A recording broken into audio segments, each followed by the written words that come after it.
Welcome to the program. Transport operators are threatening a 30% increase in fares after what they describe as government's failure to respond to the rising cost of fuel.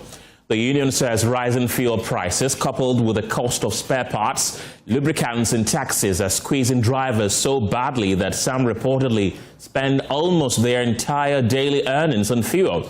The warning follows the latest price adjustments, with petrol selling at about 14 cedis per litre at some stations and diesel reaching 18 cedis. Deputy Public Relations Officer of the Ghana Private Road Transport Union, Samuel Amwa, says it is now seeking an urgent meeting with the Transport Ministry, but warns that if nothing changes, a fare increase may be unavoidable. Fuel prices right now is something that is disturbing the transport sector very, very well. You know that this work that we are doing, anytime the fuel prices will go up, then the drivers will also, be going through a whole lot of hardship, because at the close of the day, you use all your money to go and buy fuel, and you don't earn anything to take home. So where the fuel prices now, it's not helping at all. It's not helping at all. The driving sector is not happy about the current prices that we are seeing. Last week, we were proposing that the government should do something about the petroleum products. We don't normally rely on only petroleum products. We also consider the spare parts, the lubricants, and the taxes. As for the spare parts, we have been talking about it. The dealers don't want to reduce it, so we are not even talking about it again. But with the fuel prices, they gave us a promise that they will make sure that it will go down, and this is what we are seeing now.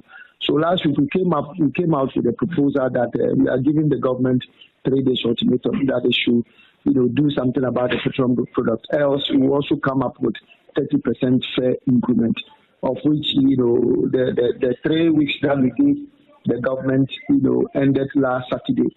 So we are still waiting for them to do something as quick as they can. Else we cannot do anything than to also come up with an increment of fares. The 3 days that we gave the government, ended last Saturday. Today, as I'm speaking to you, we've not heard anything from them, but the leadership is moving to, see the transport ministries to, find out from them what is really the problem.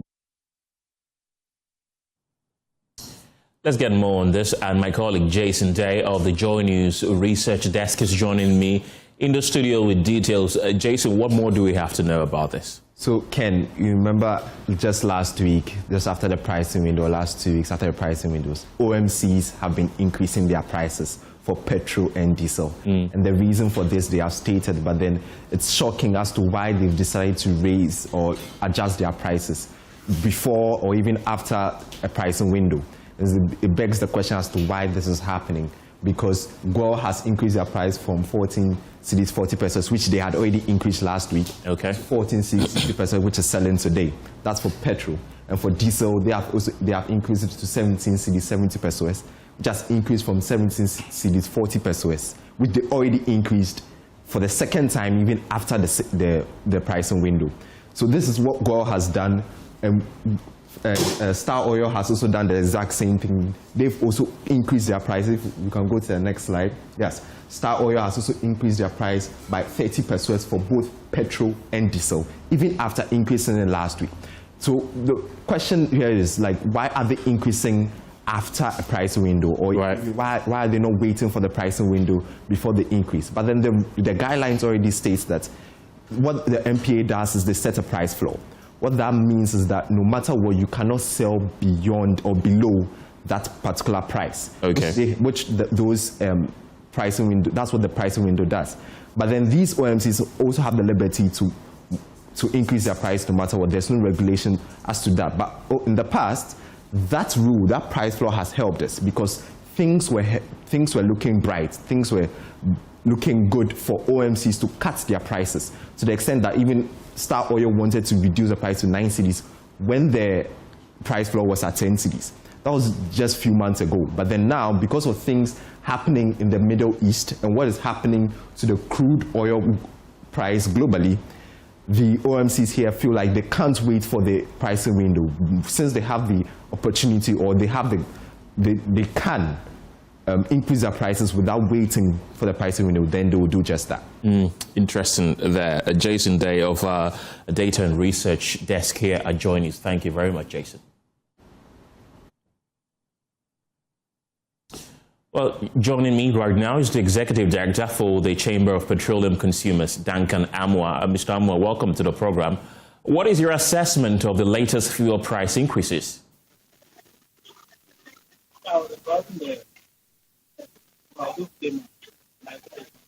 Hello, Duncan, can you hear me? Oh, okay, so Kenneth, if I'm the one who's talking to them, my name is Benjamin Isnia. Oh, Ben, good to have you on the show. Welcome.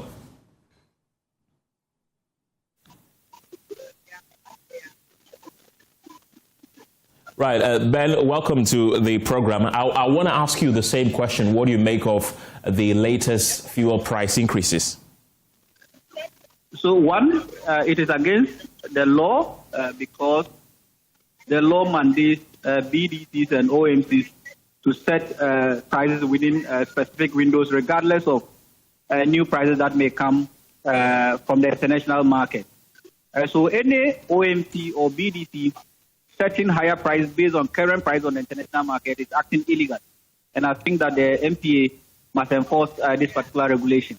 However, if you look at the downstream, sometimes some of the BDCs set higher prices. And then OMCs also set higher prices, what we call the indicative price. So when they sell below the indicative price or at the indicative price, then they are not acting illegal. However, when they publish their export prices to MPA and sell above the export price, I think they are acting illegal, and MPA must make sure that they act according to law. And if others found acting, and I think some of them have seen prices changing, if research and assessment confirm, research and investigation confirm that they are acting against the law, I think that MPA must bring them to justice. Interesting there. Has this ever happened before, what is currently happening, or this is a first? No. So until recently, MPA has always been using what is called the indicative prices. But in 2025, MPA decided to go by the export price, which means that OMCs must quote the export price and then give this particular price to MPA on bi-weekly basis, which with each window, they must communicate to MPA how much they are going to sell their product. So this is quite recent. It is new. And I think that it is so because of the anticipated risk of prices escalating on the international market. However that may be, MPA must let them act according to the pricing regulation and not against the pricing regulation. Well, just last weekend, the price on the international market crossed $100 US. Now it's come down. Do you see it crossing $100 US anytime soon? So if we in Ghana don't actually use price of crude to set export price, we use price of finished product.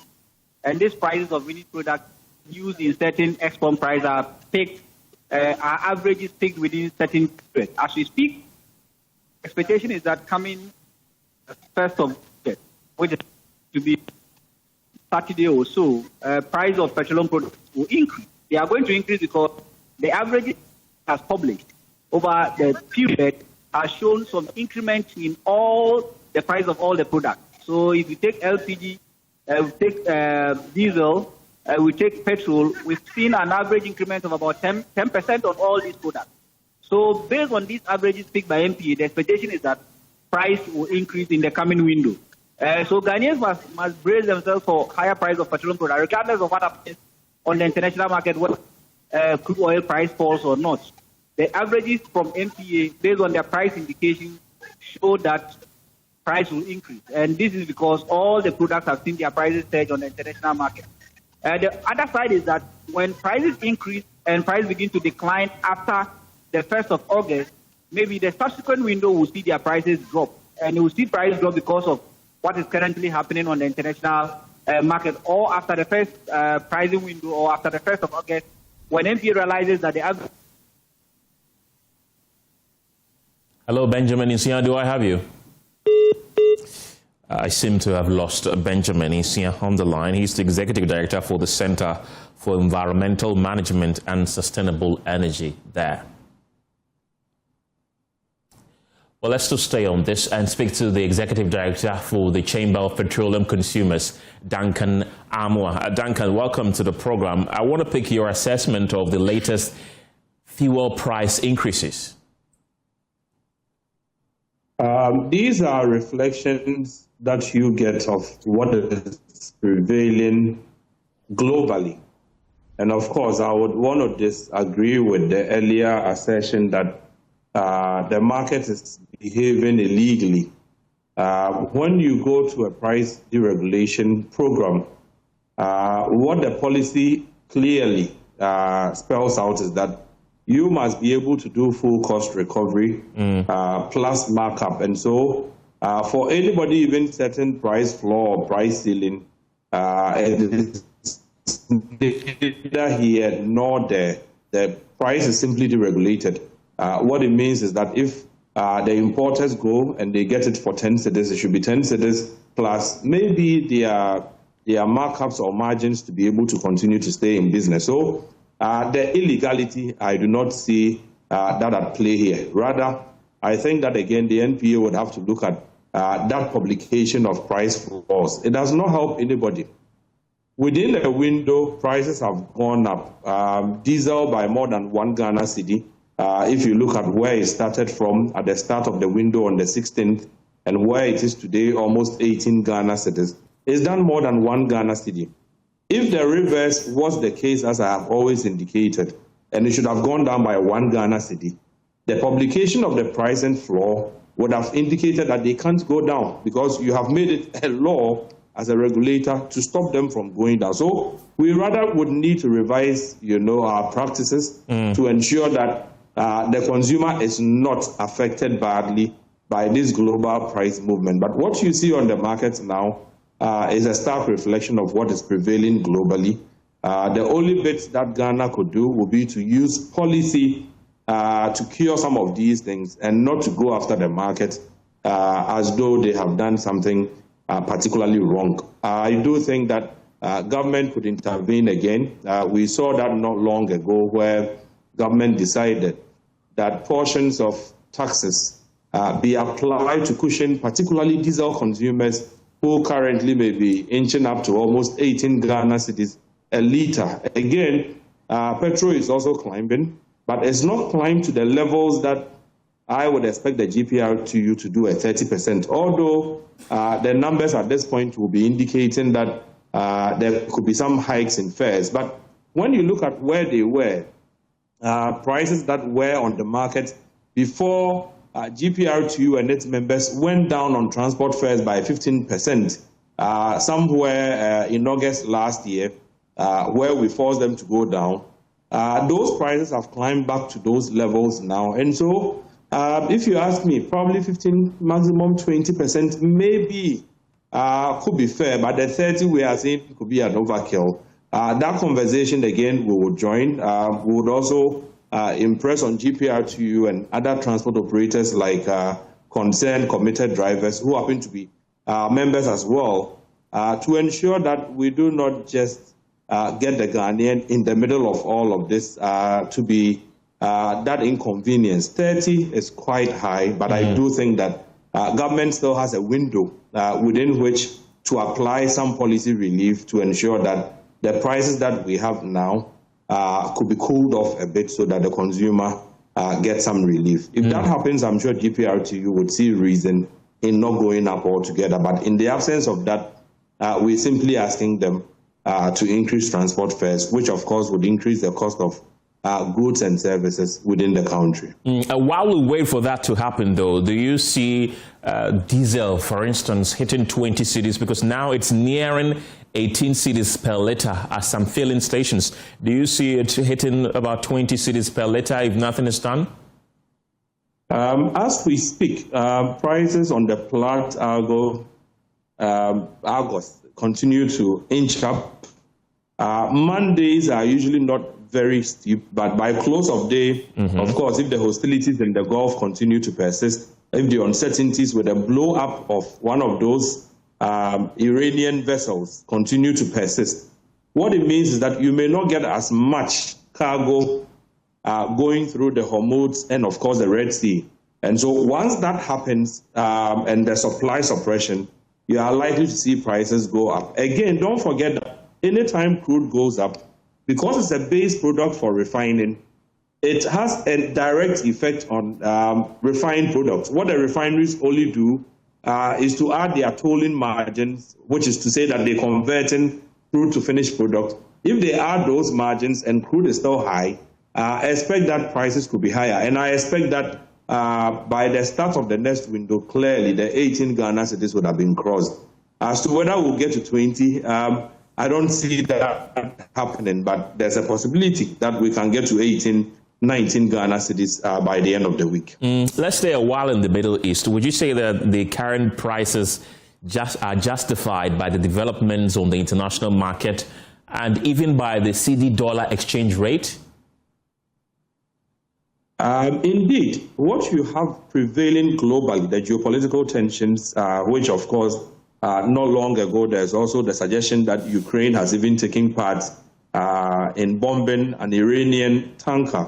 What that means is that you are not likely to see an end to these hostilities. Once that is not happening and the Houthis are also being drawn in as we speak, Israel continues to, prefer some onslaught within the region.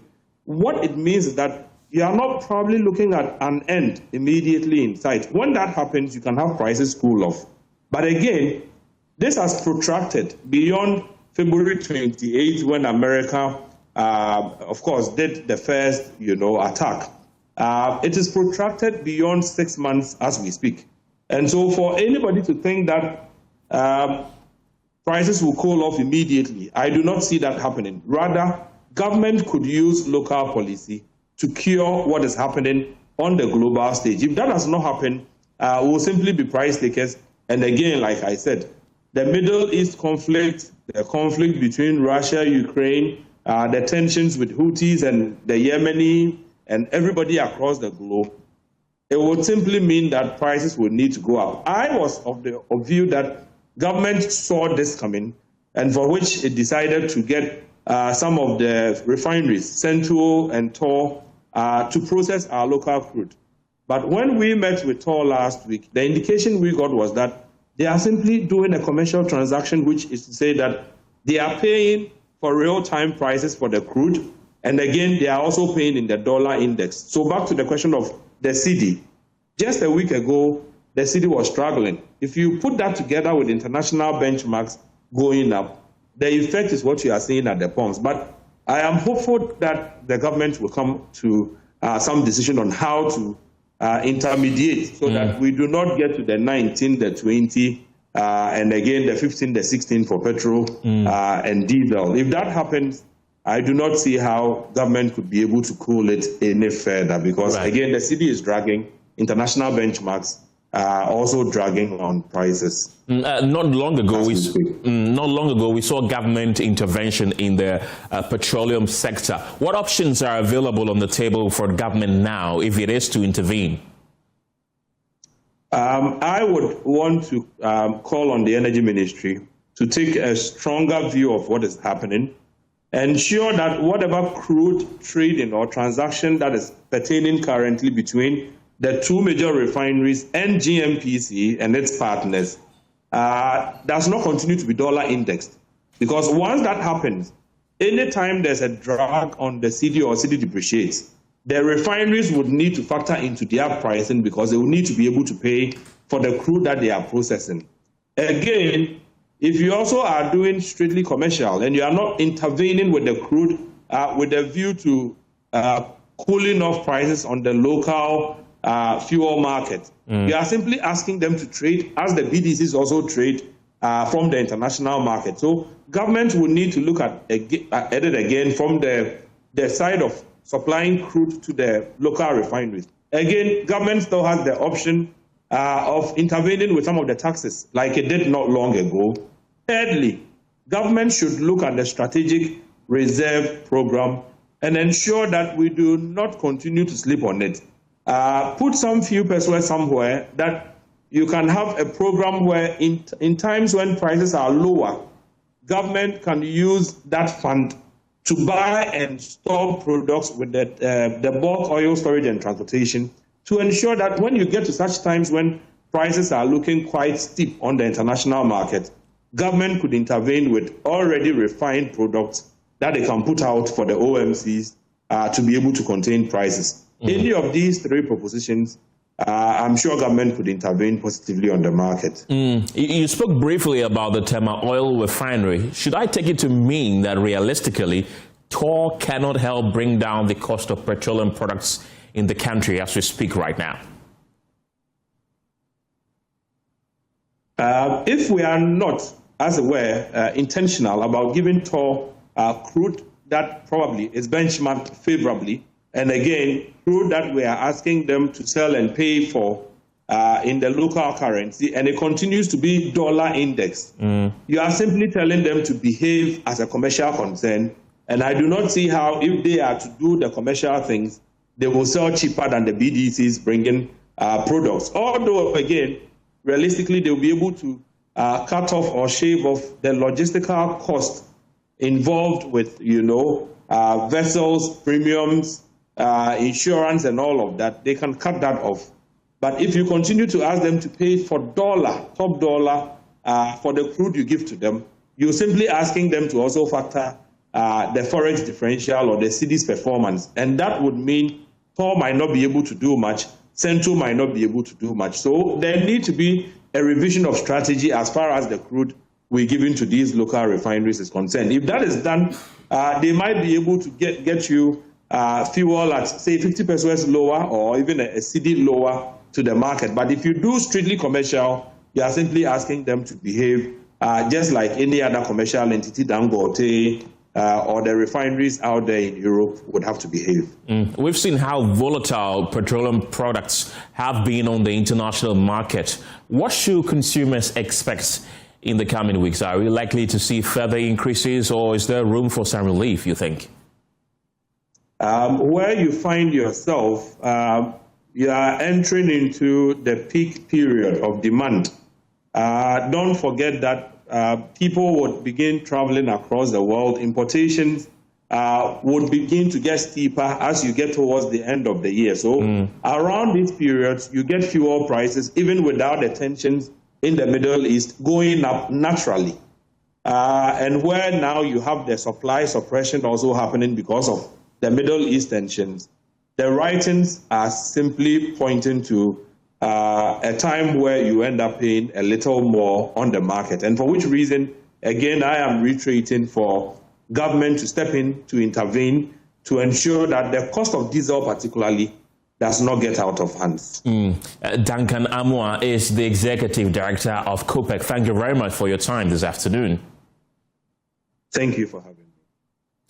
Meanwhile, the decision to supply Tema oil refinery with crude oil from Ghana's Jubilee field has been met with some criticism. The Institute for Energy Security argues that Ghana needs a permanent policy requiring a portion of locally produced crude to be supplied to TOR. Prosper Smith Buahin is senior researcher at the Institute for Energy Studies.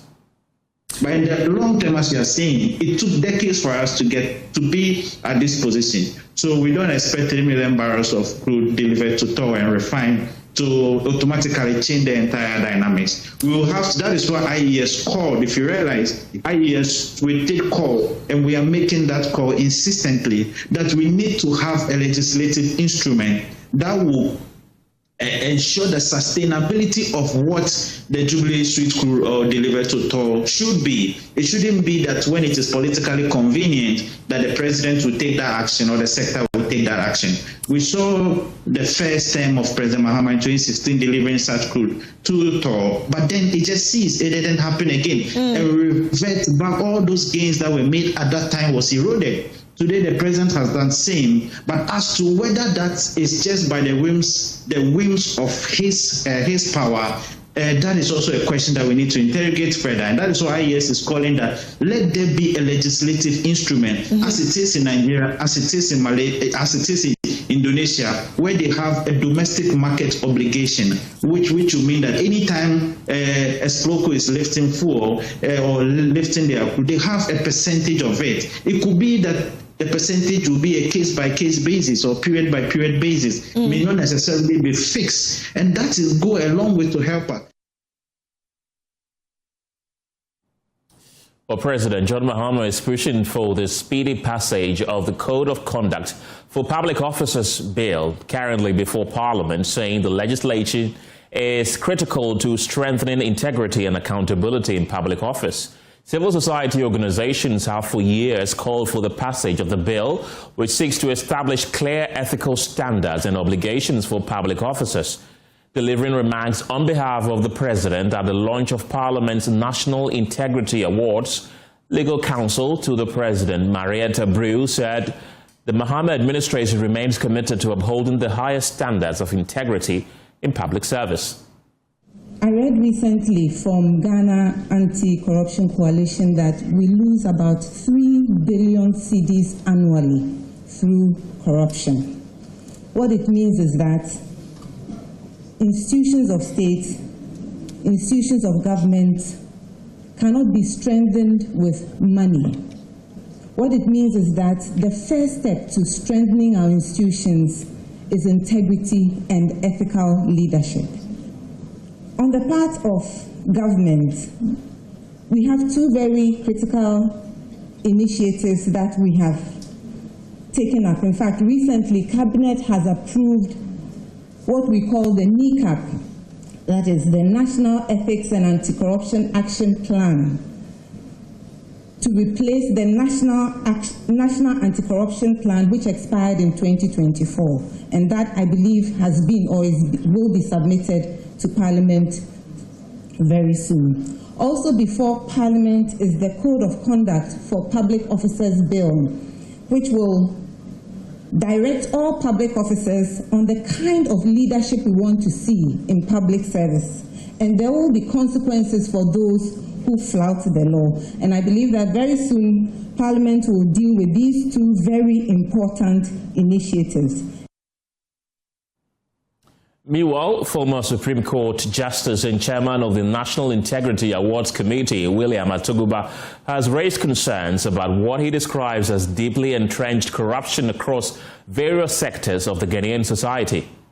This launch was not a mere ceremony. It has values which have been accepted and insisted upon, and that there's meaningful progress in our national life, and the repellence of abject and horrible deep-seated corruption in all facets of the life of this country. Our people deserve better. I thank you. You heard there former Supreme Court Justice William Atuguba. Kweku Asante was at the launch and is joining me right now for more on this. Kweku, the Chief Justice has also been speaking about the need to restore public trust in the justice delivery system. I want to find out from you, what specific measures is he proposing to strengthen that trust? Well, Ken, the Chief Justice is obviously very much alive to the concerns that some members of the public have shared about the perception of corruption among members of the judiciary.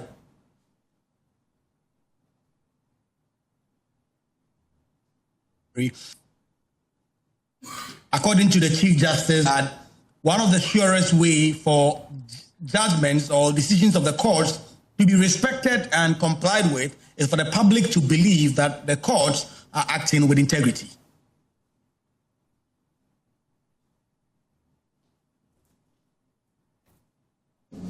Every society discovers that trust is its greatest currency.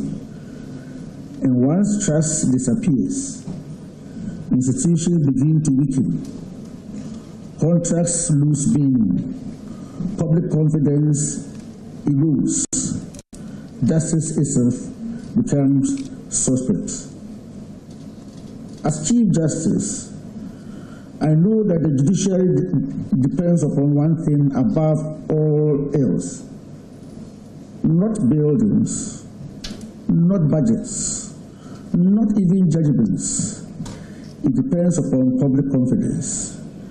People obey court orders and decisions not because judges possess physical power. They obey them because they believe that justice has been administered. That belief rests entirely upon integrity. Without integrity, justice itself cannot survive.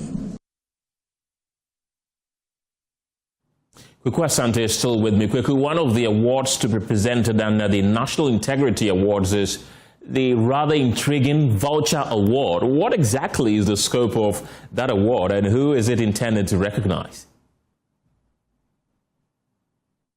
Well, it's a very strange nomenclature if you look at it, the Vulture Award. And in fact, at the time the Speaker of Parliament announced this on the floor, it raised quite some concerns about what exactly the metrics will be. But I do not want to speak for the Speaker. Listen to the Speaker himself explain the concept behind this so-called National Vulture Award and what it will take and who it may be given to. The scheme envisages a special category, and that special category is called the Vulture Award. And this category has attracted public attention, both in and outside Ghana, and understandably so. Its purpose, therefore, must be carefully understood. The purpose of the Vulture Award is not to substitute public accusation for lawful accountability, but to draw responsible attention to conduct that undermines integrity, weakens institutions, and damages the moral health of the nation. It is meant to provoke conscience, stimulate public discourse, and reinforce the principle that while integrity deserves honor, conduct that preys upon the public good must be addressed through scrutiny, evidence, institutional responsibility, and moral clarity. We should name and shame acts and conduct which brings shame or indignity to the moral and social fabric of the Republic. That one, I'm not going to compromise on that. And I'll start doing it on the floor of Parliament. I'm not launching this for somebody to go and implement. We'll start implementing it here. And those of you who want to go and contest again, you better imbibe this. If not, before you go, the Speaker has finished you at your constituency.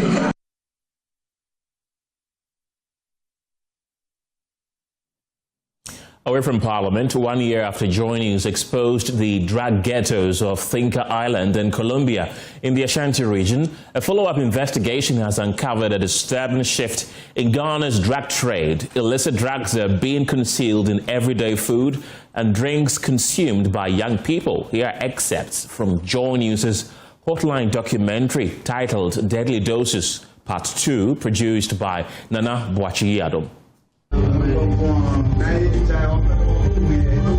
The drug habits remain, so do the users. But addiction is no longer confined in these settlements.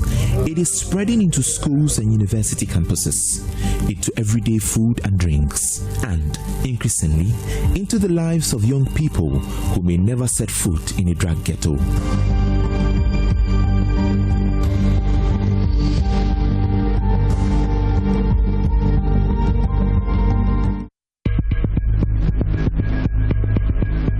On a university campus, this could easily pass for an ordinary breakfast. A bottle of Sobolo, a brownie, packet of gummies, products that have become familiar to many young people. But investigators and health professionals say some of these everyday items are increasingly being used to deliver something far more dangerous: marijuana, opioids, synthetic substances, and drugs disguised as food. Health professionals describe it as one of the most significant shifts in Ghana's drug trade since our last investigation. So with the infused, you have the edibles, you have the toffee, you have the sobolu. Basically what you want to infuse it with, so like adding weed to something. So I was doing the infused sobolu, which like the whole process of making the sobolu. So you have to first, when you get a herb, you have to cook the herb. Like, so you can use, I use an air fryer. So first you need to cut the herbs down, separate the stem for everything, then put it on air fryer for like 15 minutes, then cook it to activate the herb. So we have the half and half and like the full herbs. So some people also want it mixed with like other things like alcohol, strong alcohol, some other drugs, opium and things. Yeah, so mostly I was doing the full herb and half, that's the herb with the alcohol syrup. Arnold operates within this growing underground market. He prepares drug-infused products for consumers looking for an alternative to smoke or swallowing pills. The recipes vary, and so do the substances. Some request marijuana, while others ask for opioids. Sometimes they are mixed together. He says demand continues to grow. So when it comes to the infused something, if you are someone who has taken in infused for like you've taken in weed before, they have something they call the zone state. When they take the infused or like when they take the subulu, they get high, like so high to like they get hooked to it, and like the touching from it is actually very hard. So it goes as far as like some people have to have it every day, or like they want to take it every day. That's how far the addiction is going to. Like they want to take it every day before they eat something. And I know a girl that she didn't really like it at first. She just tried it from her friends, and now she's just hooked to it. Right, every single day she doesn't go with like infused. Like she feels not herself. Let me put it that way, because the highness and everything, like the zoning and the cloud nine and everything, like it's a whole different level. And most guys, they see when they get high, that's when like they're able to like function well. That's how they're able to like steady, write their song, write their music, like do what they want to do. See? The attraction goes beyond convenience. Unlike wrapped substances or tablets, these products rarely attract attention. They can be carried openly, shared among friends, or consumed in public without raising suspicion. So we commissioned a few surveys, a few studies, and so we looked at various issues. One of the key findings that the survey reports came up with was the issue of drugs. We did a poll, or we did a study in second cycle schools. We did a survey in our tertiary institutions, and the findings was that 41% of our tertiary students are aware of active use of drugs on their campuses. 37% of our second cycle students were also aware of active use of drugs in their communities or in their schools. This year we are doing another one in communities properly, so that we can also understand what is happening in our communities.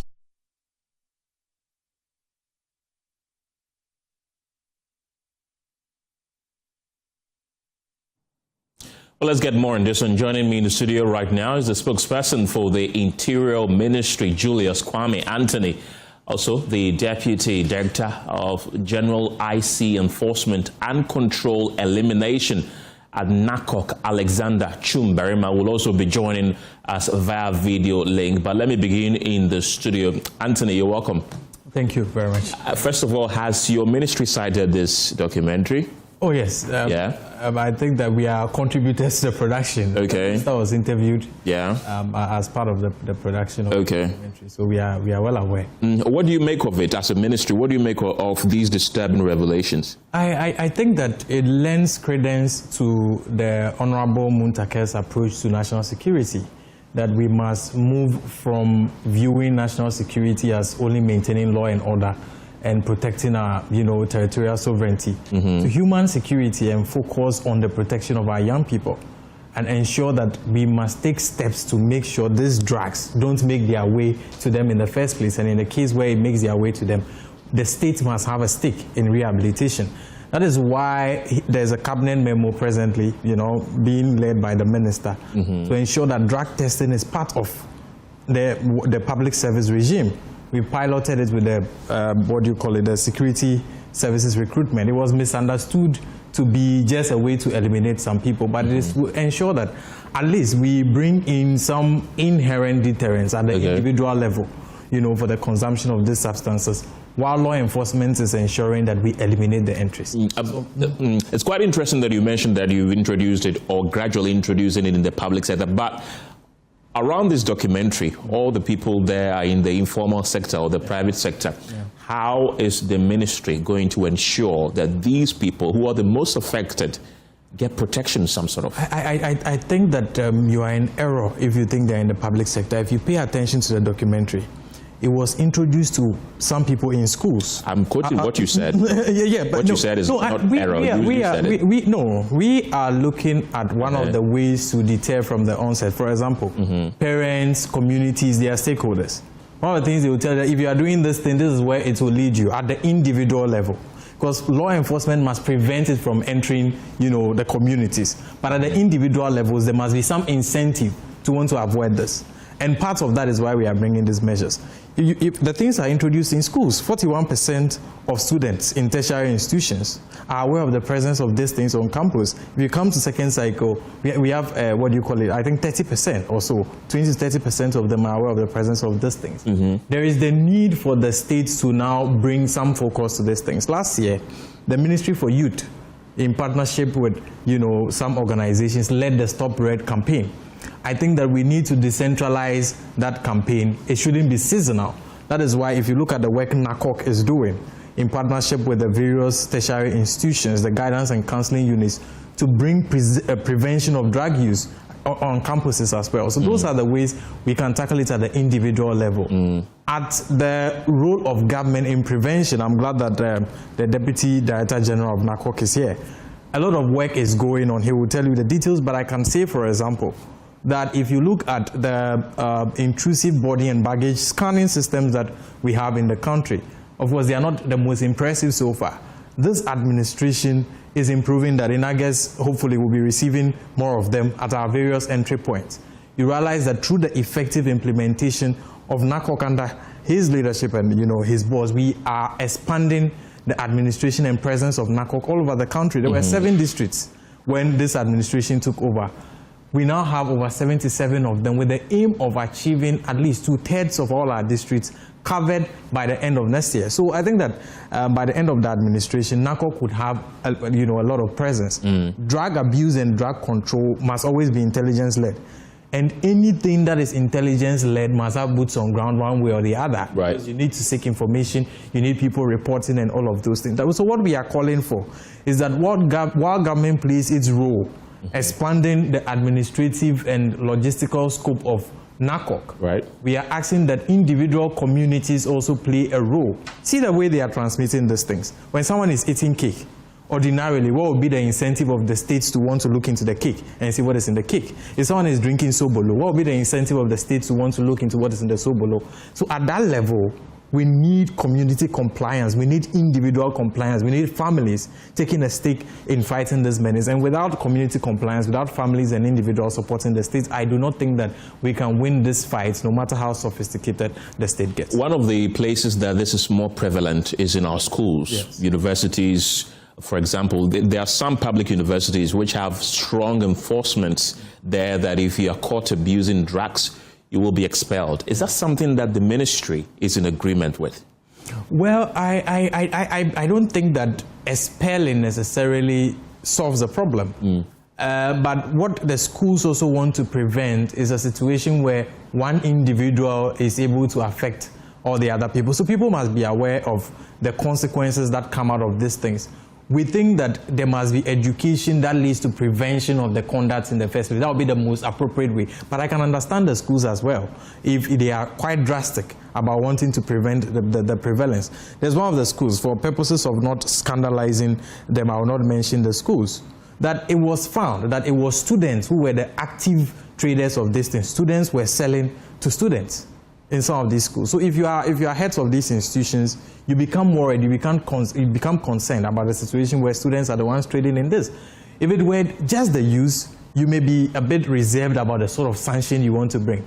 But if it comes to the sale of it, the transmission of it to other people, that in itself is even criminal under our law. And so the schools will be in the right to want to take those sanctions. Anthony, don't go yet. Let's go on to Zoom right now and speak to Nana Akufo-Addo. He's the man who produced this Deadly Doses Part 2. And Nana, welcome to the program and kudos on that amazing job done. Tell us some of the revealing things that you found that we couldn't even capture in the 4 minutes clip that we just showed our viewers. Well, thank you so much, Ken. I think, first of all, I'd want to acknowledge the Ministry of Interior, the Narcotics Control Commission, under the leadership of General Mante, for the support that they gave us in putting together this piece, and also making sure that we get everything that we needed in terms of resource to come up with this. But some of the shocking instances that we recorded in putting this documentary together are basically the instances of food substances being infused. I never thought for a minute that we could wake up one day and realize that the ordinary indomie or noodles that we eat, the ordinary sobolo that we drink, or the cakes that we eat would one day be infused with weed, tramadol, etc. But this is where we find ourselves today, where students themselves are the producers of these food substances that have been infused. And that has been one of the most shocking realities that I have had to come to in producing this documentary. And if you watch closely, we are being told that this is very addictive to some of the people who are hooked onto it. It is one of the things that you can barely stay away from, because it comes along with the sweet attached to the meal that you are taking it with.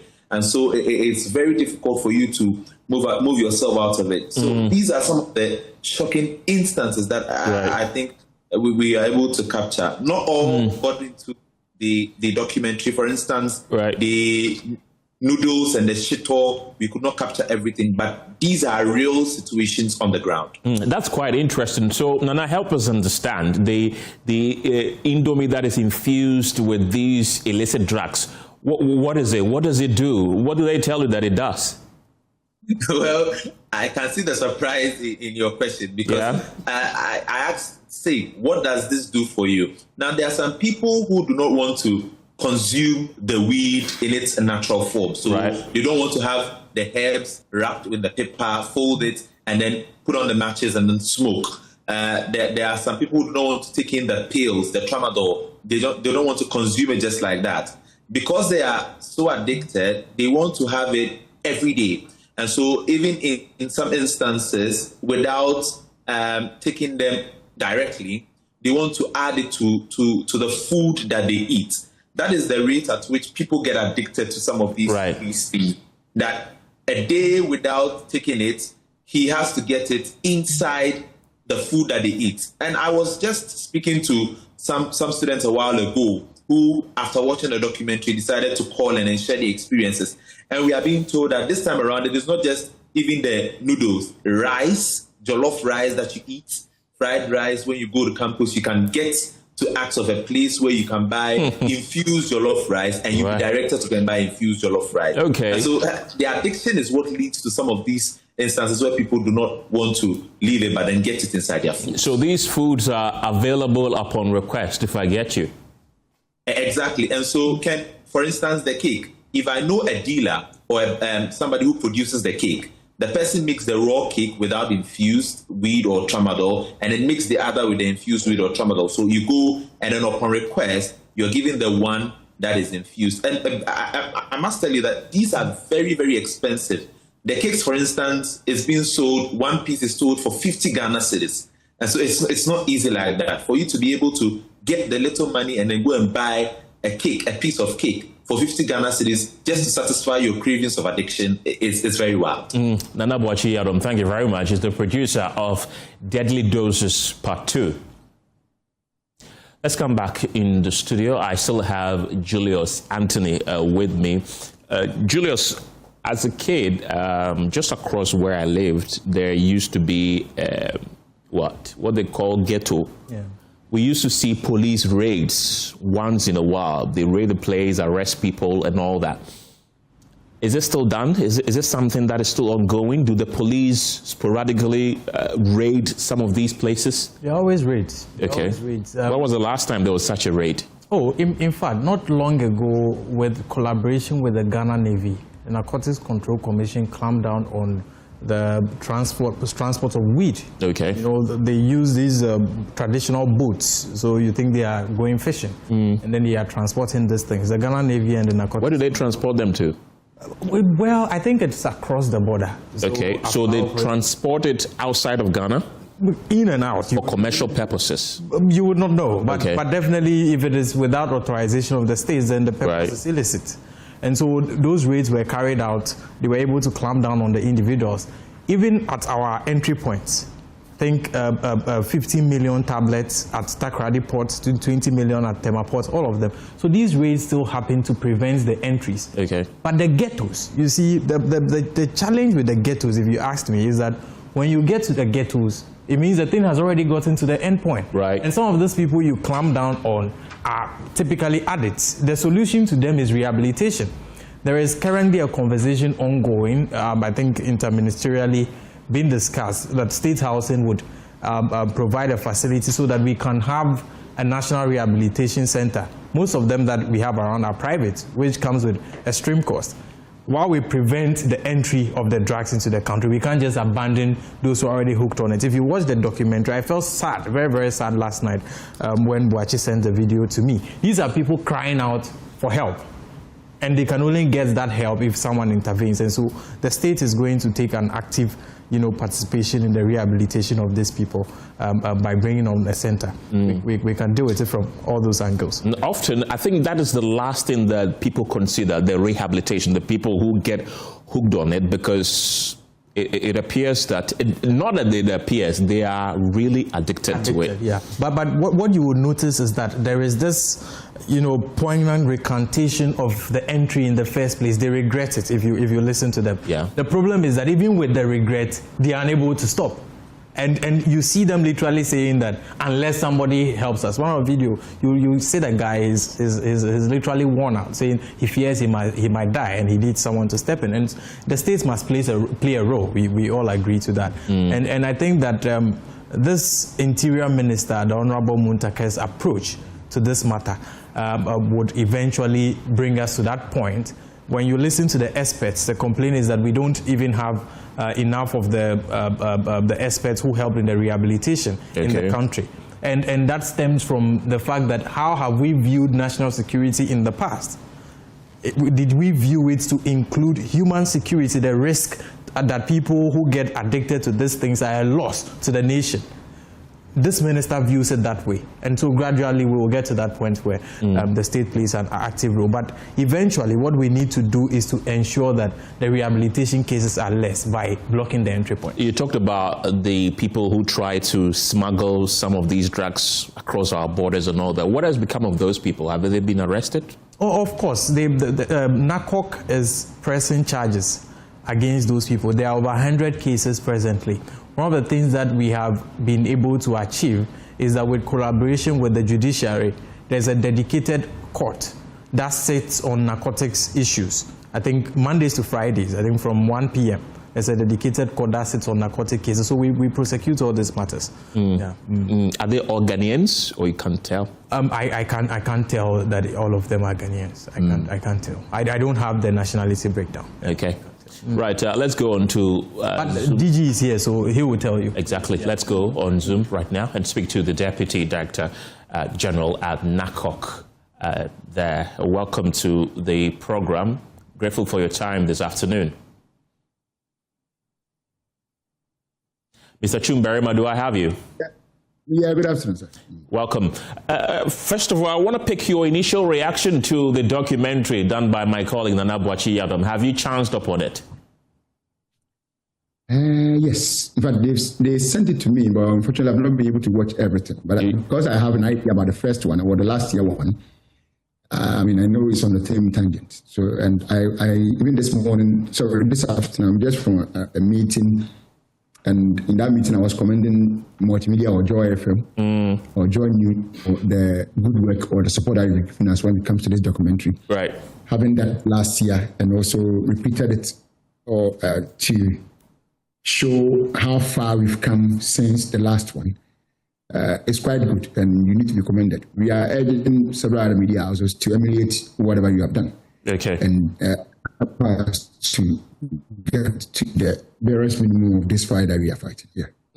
I'm happy that you were able to watch the first part, and you say that because of time you've not been able to watch the entirety of the second part. But what really shocked you in the few minutes that you were able to watch in the second part? Oh, for me, because of my job, I cannot say I'm really shocked because, right. I am used to seeing this almost every now and then. So I can't say I'm shocked, but it's just sad that keep having this in the system. I wish, this discussion would not even be had, or we will not even be having this kind of discussion to discuss how people are abusing drugs. But unfortunately, this is where we find ourselves. This is where we find ourselves. It's sad. It's sad. One most sad part is even where now even students are becoming a trade source, and they are the ones leading in selling these things. My brother, it's sad. It's sad. But as a commission, we are mandated to fight this. We are mandated to bring this to either to take it off entirely or at least to bring it to its barest minimum. So for that one, I can assure you that we will never sleep on our work and we continue to do whatever it will take for us to get there. Growing up, what we used to hear was that it was infused with candies. You hear something like wheat toffee and co. But now we're hearing that it's infused. Yeah. But now we're hearing of it being infused with Indomie, fried rice, jollof, energy drink, even Kosiani Mako. That means your job on clamping it down has become ever more difficult, hasn't it? It hasn't become difficult in a way, but just that, it's extending. Right. One would think that, like you said, growing up, when I was growing up, those who were selling, for instance, cannabis, there was one man in my village those days that used to sell some. He was hiding on the road to the cemetery.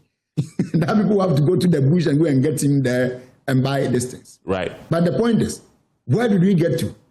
That now even students can take it to the university, mix it with, as you were mentioning, with sobolo, with ice cream, with egg and pepper, and name them.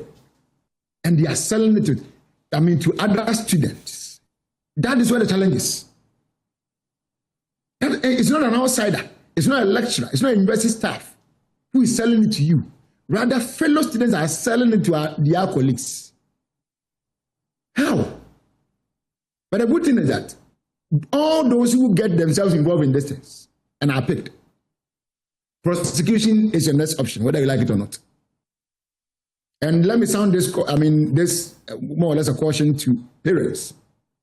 If your children are involved in this, if there is any advice to give to them, the advice is to warn them to desist from this. If you fail to do your part and get them to stay out, and they continuously engage in these things, no problem. But the day they will be arrested, please don't remember to call, because your calls will not save your child. I'm saying this from something. Because we've arrested some students before, in some few weeks ago. Right. And I saw the amount of phone calls that were coming in trying to see if they can intercede on behalf of their children. It will not work. What is their status right now? Where are they, those people? They were remanded by the court, and so they've now, the court has now granted them bail. So the trial, the full trial is yet to start, but they are going through the prosecutorial process. So we'll get the case management time, among other things, and then we'll get in one day. Yeah. Let's look at the likelihood of a minor being involved, because we know that a lot of under 18s are in the universities and second cycle institutions now. What happens when a minor like that is involved? Do you arrest them as well?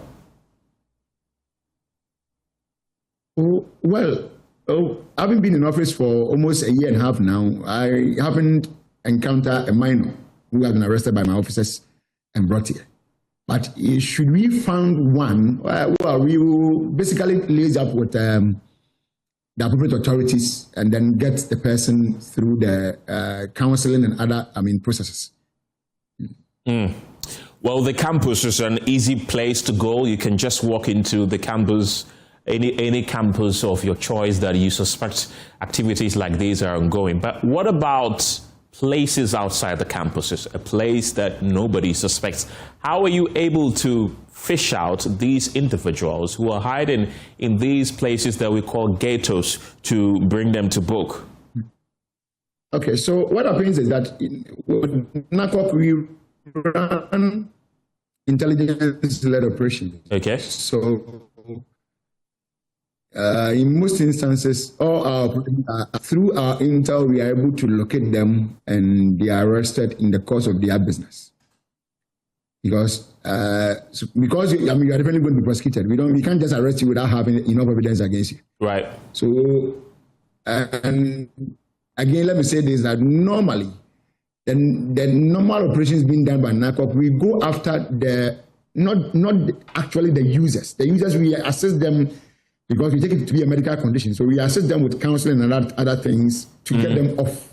But we go after the source. Those who are having it in their shops, having mixed them with various alcoholic drinks and are selling them. They are those that we go after. Because now that is becoming the trend. You go to pubs and it's either you get infused alcoholic drinks or infused sobolo or name them.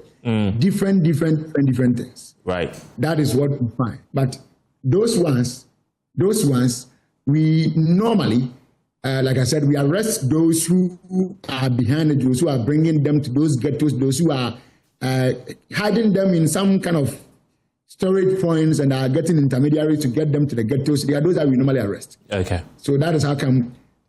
That is how we deal with those people. Right. Alexander Chum Berima, thank you very much for your time this afternoon, and I wish you all the best. He's the Deputy Director General at NACOC. Still in the studio with me is Julius Anthony, who speaks for the Interior Ministry. I want to pick your departing words, then we wrap up this conversation. Well, I think that we need an all-encompassing effort to deal with it. The state must play its role, individuals must play their role, communities must play their role. And we must bring a broader understanding to how we maintain national security in this country, which is precisely what the Honorable Muntaka Mohamed Mubarak is leading. And so we will achieve the results at the end of the day. Julius Anthony speaks for the Ministry for the Interior. You're still watching The Pulse here on Joy News. When we return from the break, we take you to the Accra High Court. Don't go anywhere. Hello again. The Accra High Court was packed with the high-ranking officials of the opposition NPP as its Ashanti Regional Chairman Bernard Ntriboisiako, popularly known as Chairman Wontumi, appeared before the court for proceedings in his alleged 30 million cedis Exim Bank fraud case. Well, today's appearance comes exactly a week after the embattled politician was sentenced to 20 years imprisonment in a separate illegal mining case involving the Samra Boy concession. Earlier, the Attorney General's office indicated that it had rejected Wuntumi's proposal for a plea bargain in the Exim Bank case. Our legal affairs correspondent Fatal Bayaga just returned from the courts and is joining me in the studio with more on this. Fatal, just before we get into the full details of what happened in court today, conspicuously missing today was Andy Apiakubi, who is the lawyer for Wontumi. Why was he missing? Indeed, Andy Apiakubi was missing in court, and in fact, that was, the first thing that I, when I got to court, I realized that the MPP officials were coming in and all of that. It was almost time for the case to be called. I didn't cite Andy Apiakubi. So what I did was to call him. When I called him, he was like, he's currently in Akufo-Addo. Then I asked, is it that you're no more the lawyer for Chairman Wontumi? Then he was like, it's premature to say that. So it was later when the case was called, Atachia, who is now the new counsel, was on his feet, and basically he said that he is taking over from Wontumi because Wontumi had withdrawn his legal services to Chairman Wontumi, who is the first accused, and then the third accused. We're talking about Wontumi Farms, right? So he's assuming the role as the lead counsel for Chairman Wontumi in this particular case. So basically, this was the explanation that he gave to us. Right. We're hearing that the Attorney General's office is saying that they have rejected Chairman Wontumi's plea bargaining deal. Has that position changed? Basically, because in court, Deputy Attorney General Justice Ramsai was on his feet, and basically he said that their conversation with Wontumi's previous lawyer and the Apiakubi hadn't really gotten to his conclusion because they were unable to, or they did not accept Wontumi's plea proposal, right? And in fact, he said that this was disrupted because of Wontumi's judgment in the Summer Boy case. Right. Apart from that, today a new person is taking over as Wontumi's lead counsel. Then they will need more time to be able to talk, and that would help them to now reach an agreement as far as this particular case is concerned. So when he made that point, Wontumi's new lawyer, Atachia, in fact, was on his feet. He said that the legal vacation will start on the 1st of August, and they should come back in October when the courts resume in order to continue with this particular case. In fact, he said that they will need more time to be able to talk as far as this case is concerned. So when he made that point, Deputy Attorney General, in fact, opposed it. He said that they were already having conversations. It's just that they didn't get to the ending part of it, right? And it was because of the issues that I just talked about, Wontumi's conviction, among other things. So he prayed to the court for 15 days, either 15 days or 30 days, for them to come back to court again to update the court on the progress of this particular conversation. So basically, the trial judge, Halima Abdul-Allah Bassel, listened to all the parties in this particular conversation and then settled on 27th August, where the parties will be back to court to update the court on the progress of this particular case. You tell us that there were several high-profile members of the opposition NPP. Who were they, and what have they been telling you? Ken, the former national chairman of the party, Freddie Blay, was in court. Former information and works and housing minister, Kojo Oponkroma, was in court today. Samuel Oku, Dennis Miracles, among other top officials of the MPP were all in court. And basically, immediately after the court proceedings, we tried to get a word from them based on what they've listened so far and all the things that have happened since Wontumi was convicted. They wouldn't, in a way, talk to the media. But then the lawyer, one of the lawyers for Wontumi, a member of parliament from NCS South, Nana Ejebafewa, then briefed the press, and he told us that why we saw Atachia and him in court today was because the party has, taken the step to say that, okay, it's going to take over all the cases that are currently being prosecuted, involving Chairman Wontumi. So now all these cases are going to be defended by the party's legal team. So he spoke about that and said on August 27, they'll be back again in court to brief the court on the progress of this conversation. You can listen to him. We were in court this morning for the case of the Republic versus Chairman Wontumi in respect of the Exim Bank loan matter involving Wontumi Farms. The party has since directed that the cases involving Chairman Wontumi be taken over by the party's legal team. And so, in respect of this matter, Mr. Samuel Atachia is leading it, and then I'm assisting him together with other lawyers of the party. We're in court this morning, and the AG brought to the court's attention that the initial plea bargain negotiations, which was commenced prior to the conviction in the other matter, couldn't continue or couldn't come to a conclusion because of the conviction and subsequently because of also the withdrawal of the lawyer in the matter. The court, taking cognizance of that, also decided to indulge the parties to continue with the negotiations so that we could finalize it and notify the court. And so the matter has been adjourned to the 27th of August to enable parties go back to the negotiations table to finalize same and bring it to the court's attention. Thank you very much. That's Nana Ejay Bafo Ewa there. Fatal Bayaga is still in the studio with me. Fatal, we've also been hearing from Wuntumi's new lawyer in this case, Samuel Atachia. What did he tell you? So basically, when he moved out of the court, some of the journalists approached him, and then basically they said that you've gotten another opportunity, to serve. And he responded by saying that, yes, it's an opportunity, but a lot of burden because at the moment we know that he is not the one leading Edu Boy's case. Right. And also, we know that he is now the lawyer for Wuntumi in the Summer Boy case. Right. He has now been convicted. And so he said that it's a lot of work for him, but then he would try as much as possible to help his counsel and his client in this particular case. So he also told us that, he confirmed to us that he's now going to take over all the cases that Wuntumi is currently being prosecuted on. We're talking about the Summer Boy illegal mining case, the Tano Numri illegal mining case, and also the Exim Bank case. We can listen to him. In the first instance, you are not kind to say that I'm a lucky man.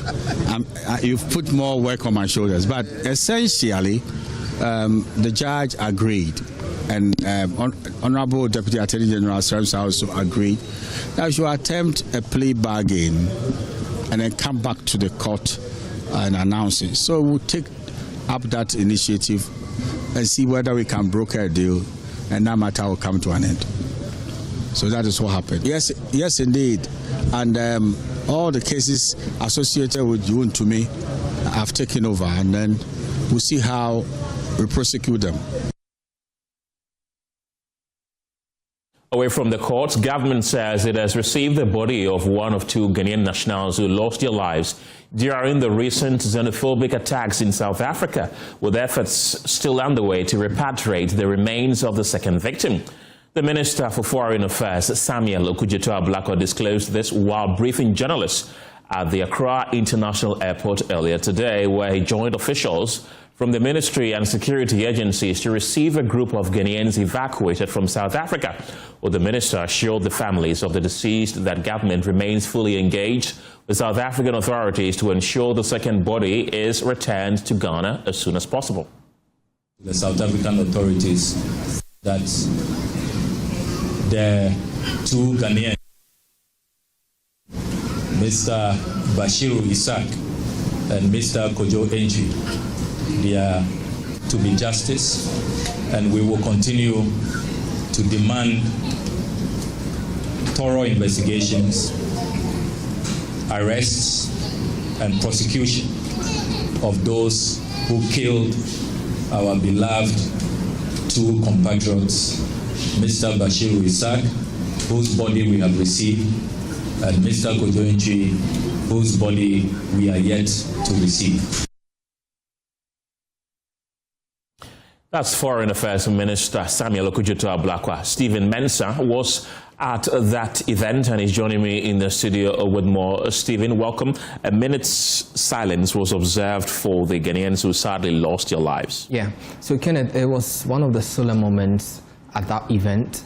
You notice that most of these individuals, once they came in, were giving thanks to God and giving some praises or thanks to the ministry also. But then during this time when they indicated that it's a solemn moment and a minute of silence for the individuals who lost their lives, you notice and you could feel the heaviness with which these people came back with and how they are relieved of. And you would also notice once you get there that these individuals were trying to tell us the story of what they've been through. Once the minister indicated that we are giving a minute of silence to the people who lost their lives, that's the story. You notice people saying, "Oh, thank God." people. That moment is a very solemn one. In fact, once they got down from the aircraft and they were taken through all the screening processes, you notice that agencies, some of the agencies there, IOM was present, NADMO also present, and other security agencies also present, all trying to ensure that the screening process was safe, and they went through the screening process safely, and everything was done right. So how many people are expected in this latest evacuation? So for this evacuation, this will be the second evacuation since the xenophobic attack started. We know of the ones that started in May. We know of the ones that happened in June. And the one that started in May and June, total will be 980 for June and May. But then for this attack and for the second tranche of the evacuations, you will notice that, and from what we understand, it will be 1,000 individuals. And so far, we know that the evacuation started somewhere yesterday. This dawn also, we noticed and we understand that there are some individuals who evacuated from South Africa.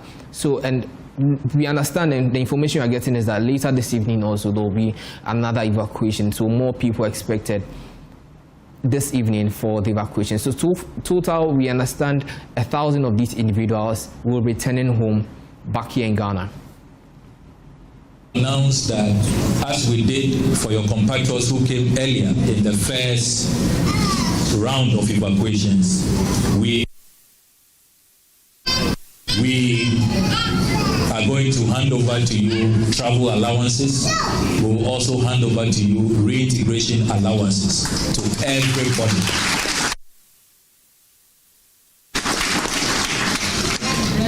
We are not amending, we are not changing, we are not reducing. It is the same package because you are all valuable Ghanaians who we cherish and we adore very much.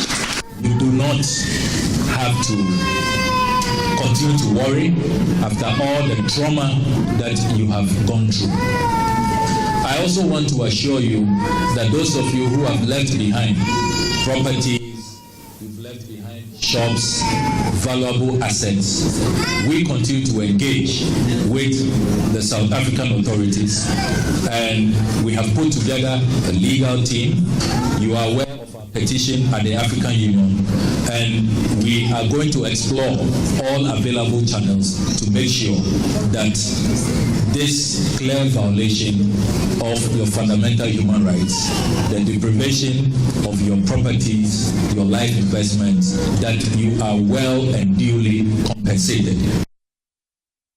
Foreign Affairs Minister Samuel Okudzeto-Ablakwa there. Stephen Mensah is still with me in the studio. Stephen, there was also a call by the Foreign Affairs Minister for an end to xenophobic attacks in South Africa. Yes. What did he say? In fact, government has been pretty firm on this stance that the xenophobic attacks are not right and they are an adverse to human rights. So the minister took the opportunity to indicate again that this is not good and is putting a dent on South Africa's image.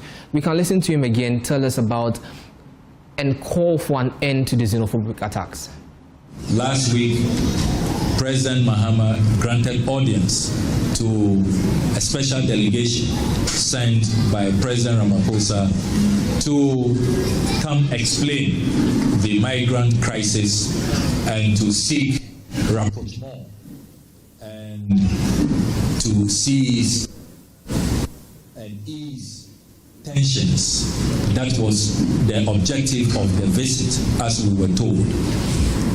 In the discussions, it became clear from what they themselves told us that Ghanaians are law-abiding, Ghanaians are not criminals, and that when you look at the statistics, Ghanaians are the least in terms of suspects, criminal cases, and those who are even in prison in South Africa. We really are not a country of concern. And that is what they themselves confirm. So we will continue to hold talks with the South African authorities to ease tensions. We hope that they will also do better in managing this crisis, reining in those who are running amok, who are attacking, killing, looting shops. That is not the kind of Africa that we deserve. This whole xenophobic attacks casts a very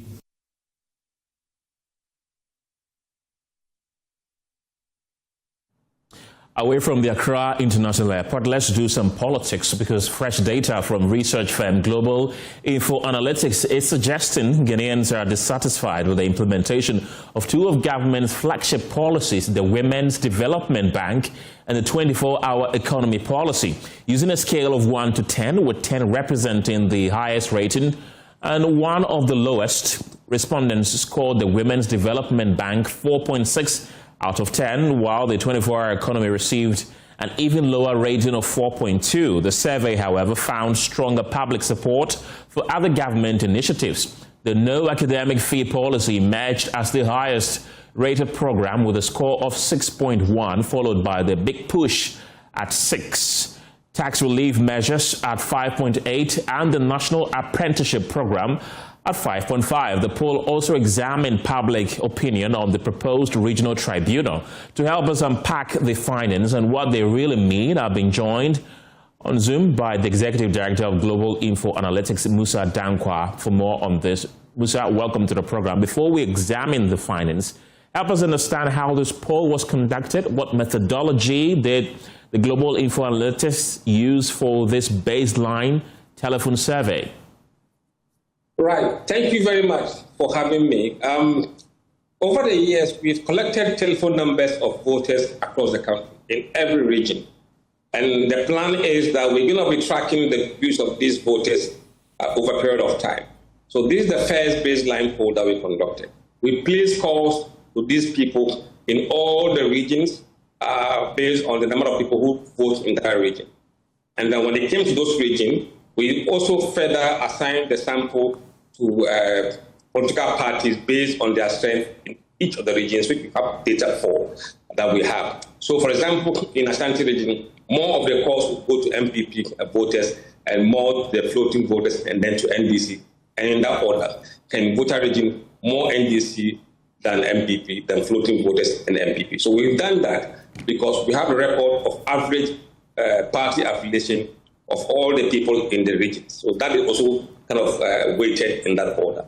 We place the calls to them and we engage them over the period. About 7,761 people were engaged and they answered all the questions across all the 16 regions. Okay. Now, your survey covered more than 7,000 completed interviews across all 6 regions. How confident are you that this sample accurately reflects the views of Ghanaian voters? Well, in the methodology, we've shown you that our confidence level is 99%. Okay. And the margin of error is plus or minus 1.5%. That's quite confident, I must say. We are always confident. Okay. One of the headline findings is that 65% of respondents support President Mahama's decision not to seek a third term. Yet, when asked whether they support calls for him to seek a third term, the country appears much more divided. How do you explain what seems to be a contradiction in public opinion? Look, there's no contradiction here. The first question was that John Mahama says he will not contest the next election for a third term. Do you agree with his decision or you disagree with the decision? That is a different question. And 65% of people agree with that decision. He has made his mind and they support him for making that mind. And 27 disagree with him, or they disagree with him that he shouldn't contest or he wouldn't contest. And 8% have no opinion. But when we ask them that, however, some people are calling on him to contest, do you support those who are calling on him to contest or you don't? When we ask them that question, then it changes slightly. Then you have 50% say, no, we don't support that call. And 40% say, yes, we support that call. They are two different questions. And we're aiming to answer two different questions we asked them. And they were quite clear in what they were answering. I see. And your poll once again suggests that 60% of voters believe Ghana is headed in the right direction, while President Mahama enjoys more than 70% approval rating. Let's look at the factors that you believe are driving these relatively high levels of optimism and approval. Look, let's leave the approval aside. Let's come to the direction of the country. 60% said right direction. This has been one of the highest, it's been highest before in other polls, but it's still quite high compared to where we came from in 2024. And then again, when you ask people about their standard of living, has it improved in the last 12 months? Over half of them said yes, it has improved in the last 12 months. Only 19% said it's gotten worse. So some of these feelings are translating into Mahama's approval rating. And indeed, his public declaration that he may not contest for the election may have given him some favors as well. That's quite interesting. The survey is also asking voters to rate government's flagship policies. And we look at something like the Women's Development Bank and the 24-hour economy. They received the lowest rating, while the no academic fee policy, the Big Push agenda, tax reliefs, and the National Apprenticeship Program scored relatively higher. What do these ratings tell us about which policies are resonating with Ghanaians and which may require a rethink? I think it's a check, what we call reality check. If you look at the 24-hour economy, I mean, there's no doubt that people are struggling to really understand what it was. Right. When it was first sold out, it was different from what is being done now. What is being done now is much bigger than what they said 133. So people are seeing a bit of disconnection between what they said and what is being done, even though the current approach is much bigger than the 133. When it comes to the Women's Bank, banks are not fictional. It's supposed to be real. Nobody has seen a branch yet, but they've heard that money has been set aside, so it's doing slightly higher than the 24-hour economy. Once the Women's Bank begin to open branches, I think it will begin to climb up the rating systems. And then you have the Ejumora tax relief, the Big Push, and the no academic fee. These are things they are already seeing. And once they are being seen, they tend to get higher rating. Let's look at the proposed regional tribunals, which appear to enjoy broad public support, with more than 60% approving the establishment, which includes support across different political affiliations. What does this level of consensus suggest about public attitudes toward justice and accountability, you think? I think if you look at the poll we did some few months back regarding oral, people were disappointed that oral hasn't taken a full course and that they demand accountability. Now, if you look at the reasons for creation of these regional tribunals, they are saying that it is there to fast-track cases so that it doesn't stay too long in the court. Once people understand that process, and that's the reason why it's being brought, they tend to support it. Now, what we've seen also is a generational divide. The tribunal, nobody remembers what tribunals did in the late 70s, 80s, because most people who are voting today were not there at the time. So those who are expressing fear are those who witnessed tribunals and how they ended up with some justices along the line. The people who are voting today have no recollection of tribunals. And for that matter, they want to judge the tribunal based on reality, not historical perspective. Let's look at the extradition of Abu Treka. More respondents disagreed with government's handling of the matter than supported it, while nearly 3 in 10 had no opinion. What do you think influenced public sentiment on this issue? Look, we have to tell them the story behind Abu Treka, right, for them to be able to make an informed decision. Okay. And I think the fact that they think or they believe that the government did not exhaust the appeal process that Abu Treka wanted to go through, they felt the government should have been patient to do that. So that has really affected the way people see the government action. But by and large, if you add those who are no opinion, those who oppose, very small plurality of people back the government, the government act. Right. Your poll, interestingly, also measured perceptions of global powers. We're having a country like Canada topping the favorability rankings, followed by China, the UK, while South Africa, Russia, and Israel recorded negative net favorabilities. What do these findings reveal about Ghanaian attitudes towards international partners? Look, it's quite interesting. I mean, for the first time, we see through data or what Ghanaians think about these global powers. And I mean, Canada has been favored very highly.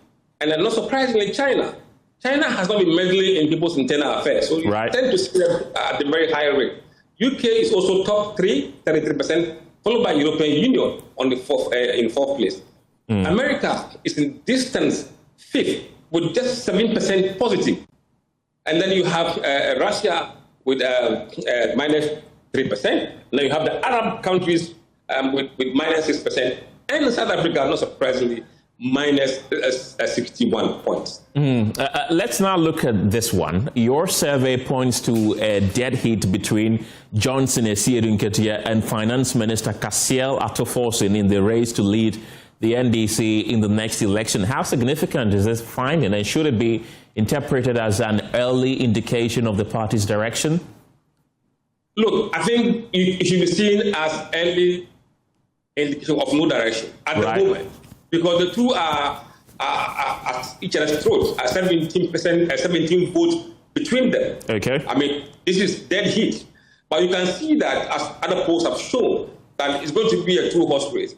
And unless Attoforsen doesn't contest, if he does contest, we have a two-horse race. If he doesn't, Nketia will be the flag bearer. Right, that's quite interesting there. My final one will be about the survey simulated possible 2028 presidential candidates with Attoforsen and Essiedu-Nketia both leading comfortably in separate scenarios against MPPs Mahmoud Bawumia and other potential candidates. Given the election is still some time away, how much weight should we place on these projections? Actually, it should be given a good credence. If you look at our polls historically, in I think somewhere January 2022, we did the same thing, and the outcome didn't change much at the time. So 3 years before the elections, we were polling, and we monitored the poll to the end. We are doing the same thing here. We're giving you scenarios of who is doing what against which candidate. Now that the NDC hasn't got their candidate, we see how Attoforsen is performing against Essiedu-Nketia, Attoforsen against Bawumia. And when you throw in Essiedu-Nketia, how he does against Bawumia, it gives you an indication of what could happen down the line. Musa Dankwa, glad you could join me this afternoon. He's the Executive Director of Global Info Analytics. Away from politics, the Global Share Alliance warned that West Africa is losing an estimated 8 million share trees every year, raising concerns that the continued degradation of share parklands could threaten the future of the share industry and livelihoods of millions of people across the continent. The warning was echoed by the Speaker of Parliament, Alban Bagbin, and other stakeholders during the 2026 Share Day celebration in Bupe in the Savannah region. Isaac Nonya was there and reports. Speaking through Mr. Idi Zakaria, Managing Director of Global Share Alliance, Akufo-Addo, said population growth, agricultural expansion, among others, are placing unprecedented pressure on share parklands. For a common purpose, which is securing the future of share. That purpose has never been more important. Across West Africa, we are losing an estimated 8 million share trees every year. Population growth, agricultural expansion, bushfires, unsustainable tree removal, and the impacts of climate change are placing unprecedented pressure on our share resources. And if we continue this path, projections show that by 2044, global demand for share will exceed supply. To reverse the trend, the Alliance says it launched the Action in Share Parklands initiative in 2020. The program is built on 3 key pillars aimed at restoring share parklands, promoting sustainable management practices, and strengthening the resilience of communities that depend on the crop. Recognizing this challenge, the Global Share Alliance launched an Action for Share Parklands in the year 2020. Action for Share Parklands is our flagship initiative to restore, protect, and sustainably manage African share landscapes. The Speaker of Parliament, Abasuma Kingsford Bagbin, reaffirmed government's commitment to the sector, saying the Eco Growth Development Initiative Foundation was established to tackle challenges confronting the share industry. His speech was delivered by a representative, Mumuni Suleimana. Protecting the shade tree is therefore not simply an environmental responsibility, it is an economic necessity. Every shade tree preserved contributes to cleaner air, healthier soils, richer biodiversity, and stronger resilience against climate change.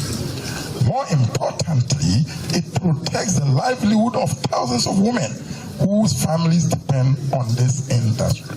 It's this condition that inspired the establishment of Eco-Growth Development Initiative Foundation by the Right Honorable Speaker of Ghana's Parliament. The foundation is committed to promoting environmental sustainability, youth employment, women economic empowerment, and inclusive economic development. The speaker also praised the Global Share Alliance for its sustained efforts to develop the share value chain across Africa and urged stakeholders to work together to prevent the disappearance of the share tree. Meanwhile, the Chief Executive of the Forestry Commission, Dr. Hugh Brown, called on stakeholders to renew their commitment to restoring degraded landscapes, conserving biodiversity, and creating more opportunity for women and young people through sustainable share production and value addition. His speech was delivered by the Acting Director of Climate Change at the Forestry Commission, Dr. Joseph Appiah-Japong. So as we celebrate this important national event, let us reaffirm our collective resolve to restore degraded landscapes, conserve biodiversity, strengthen climate resilience with the share tree that we are into. May today's celebration strengthen existing partnerships, inspire new investments, and also deepen our collective commitment to ensuring that Ghana's share sector continues to flourish and as a catalyst for environmental sustainability, economic prosperity, and most importantly, our community development. For Joy News, Azinonya reporting.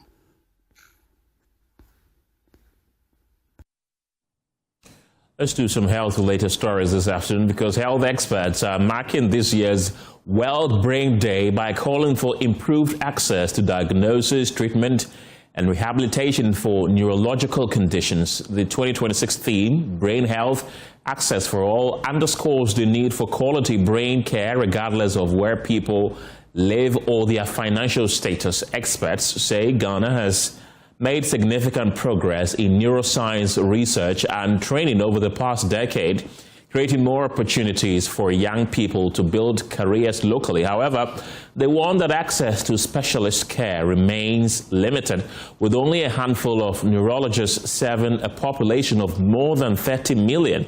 They are urging greater public awareness, early detection, healthy lifestyles, and increased investment in brain health services to improve care across the country.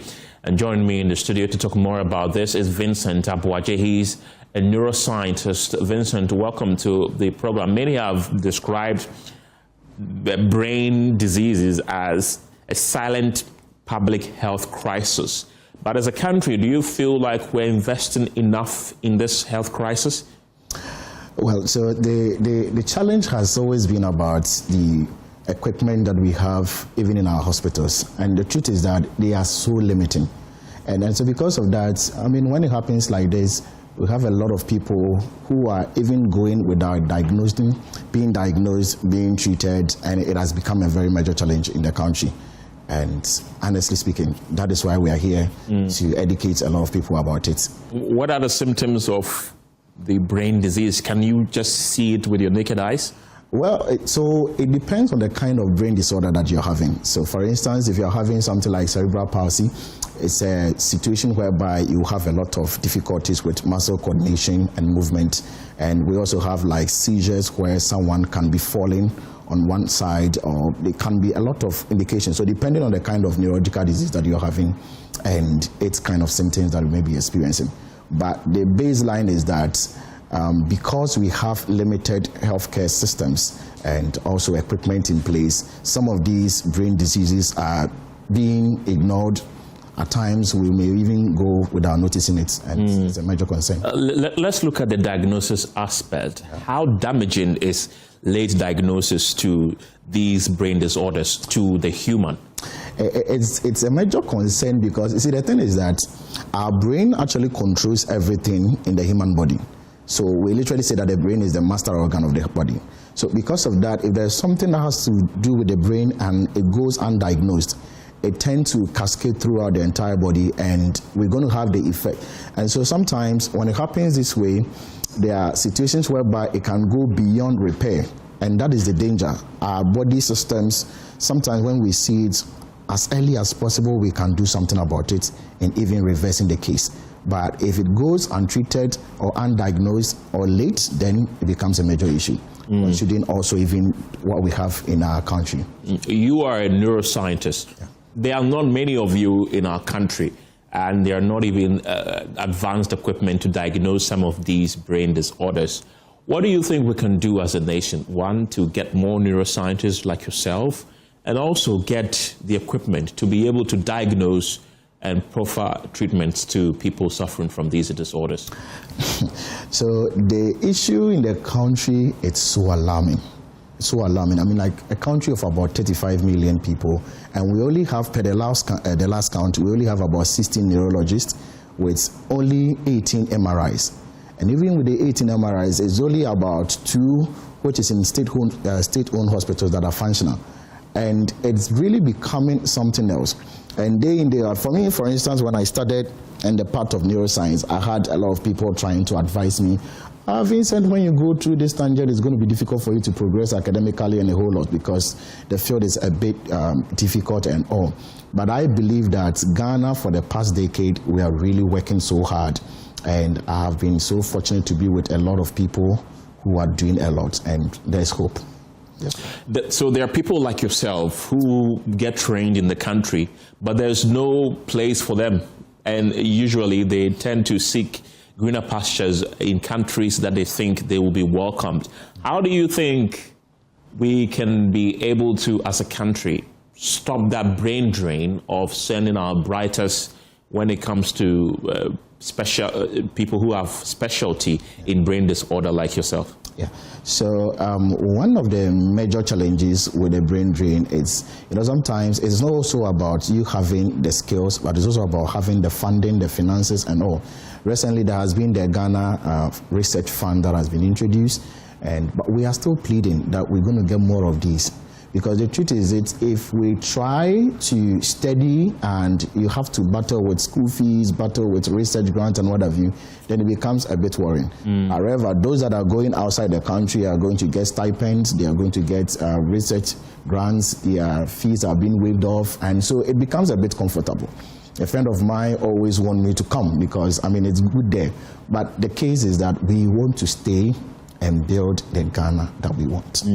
I'm sure there are also cases of misdiagnosis due to the unadvanced technologies that we have to detect these things. Yeah. Most people say, oh, this one, it is if you need those kind of things. How damaging and worrying is misdiagnosis of brain disorders?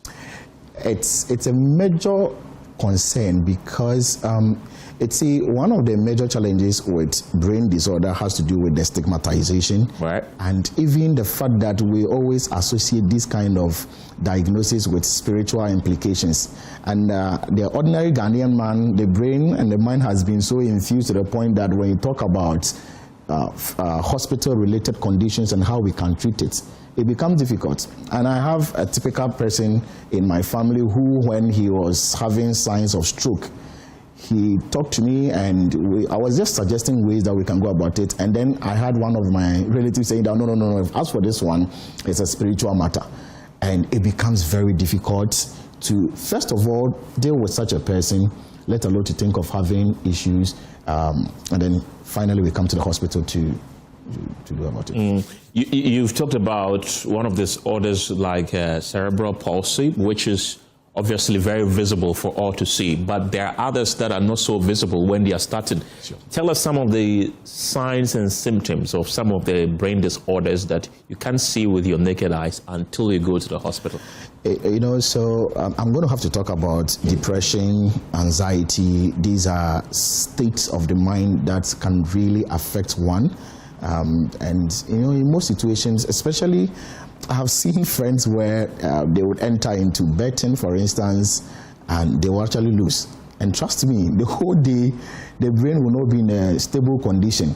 So it has a lot of, so please, when you are close to someone, it is good you observe the person. For instance, someone who is suffering from epilepsy. Most of the time, you see, these brain conditions are also such that even when we see and we are trying to inform the person, they wouldn't want to accept it. And it becomes something else. So let's just pay close attention to our loved ones. They may show signs, subtle of it, although, but it can generate into something else. We just did a documentary called Doses. What's the name again? Remind me of the name again. Deadly Doses Part 2. We did a Part 1 and then the Part 2. And then in it, one of the startling things that we found was that many people are addicted to illicit drug use. Okay. They actually want to get out of it. They want to seek help, but they are always going for it. Let's look at addiction. Is it a brain disorder? So addiction is something that has to do with your brain. Our brain is made in such a way that there's a principle we call plasticity. Okay, and that is how it talks about our ability of the brain to rewire following a particular action that you do all the time when it becomes repetitive. And there's also what we call the reward systems of the brain. So anything that it's just like, let me bring it down. For instance, if you are scrolling through TikTok, you see the kind of videos you watch, the algorithm will keep bringing you such videos. It's the same thing. So what you keep feeding your brain is going to be rewarding you with something, and over time, it will be followed with pleasurable stimulations and what have you. So over time, it becomes very difficult to break from it. But whatever it is, there's still hope. When you're going through any addiction and it's so difficult to handle, just see expert help and you're going to be sorted out. That will be it. Thank you very much for coming. Vincent Abuaje is a neuroscientist. Thank you very much for that very valuable education on brain disorder. Well, still on health, the Ghana AIDS Commission says it is preparing to install condom vending machines nationwide by the end of 2026 as part of efforts to strengthen sexual and reproductive health services. The initiative is expected to make condoms more accessible in public places while reducing the stigma often associated with purchasing them from pharmacies or shops. Health officials say the machines will be strategically placed in locations such as universities, transport terminals, entertainment centers, and other public spaces where they can be accessed easily. They believe improving access to condom will help prevent sexually transmitted infections, including HIV, as well as reduce unintended pregnancies, particularly among young people. The Ghana AIDS Commission says the rollout will also be accompanied by public education campaigns to encourage responsible sexual behavior and increase awareness of the importance of protection. Authorities are optimistic that the initiative will contribute to improved public health outcomes while promoting privacy, convenience, and safer choices for Ghanaians.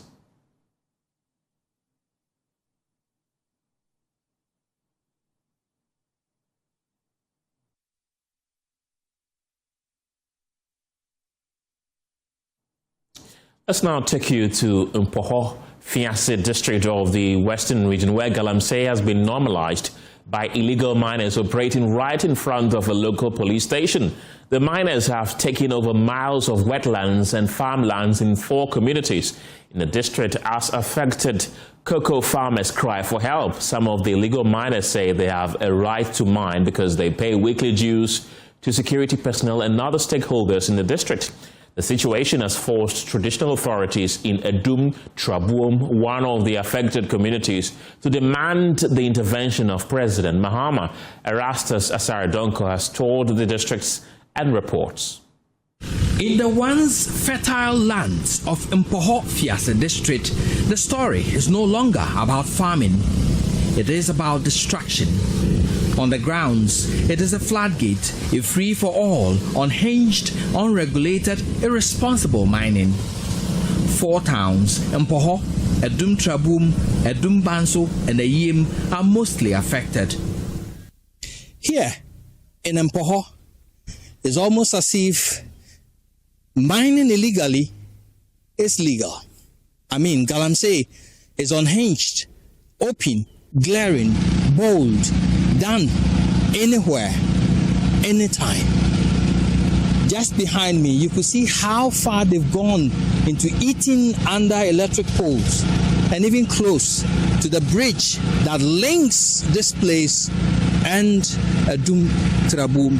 The impunity is so bold that Galamseyers operate without fear of arrest. They claim to be paying weekly dues to law enforcement personnel and custodians of the land. Now, I'm paying for how many hours? Some way, Juma. Obiaya say, Sadman, a Kosoa. It's your Mocaso. Mama say, Oh, dependent. Ejuma obeye and who's going no debate ya, sir, a canoe. Into one air Begiscan. Oh, yeah, river got for back, police for bar. I'm better on what dear, and you fell for so bad your more dear. Anything or Kodo? Yeah. Now, one casa feel is a senior moya electricity pole, baby, I'm a dear bedroom, the bridge, baby, I'm wow, move feel is okay. Oh, eh, by no more ton hand on my. But I know more the minimum decay I your mother that. And I yes, we about to us, but young men, I'm friend, no more by you, no, I know. Eh. Omo baha no prosifo ne no send am tuam omo ba ebi akura ne bo deba police ni ba obetuma charge o sell for 5,000 bra one ne be kan obi na kesi 2,000 we tuam no sa na obi soldiers for boy more dem pride police ni ba or than a pride over guarded than a pride yeah. Ya for no so bejibi. Why for the na I call say e do be break no work otua. The situation has reached a breaking point.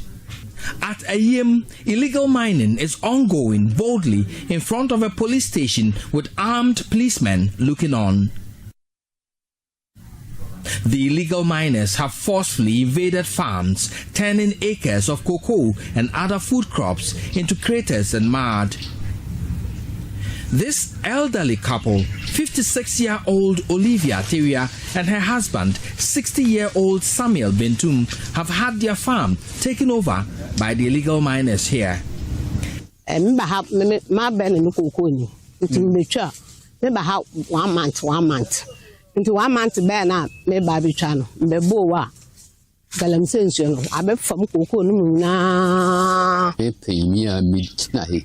Nasa Maya sa each way, that's a war up of fair and Duska tea at the best Madia. At Adum Trabum, the chiefs are incensed by the Galamsey activities which have taken over large tracts of their land, stifling development. Wetlands that fed the river Butri have been dug up and polluted. The chief of Adum Trabum, Nana Nyako III, and the sub-chiefs want President Mahama to step in to stop the illegal mining craze in the Mpohofiase district.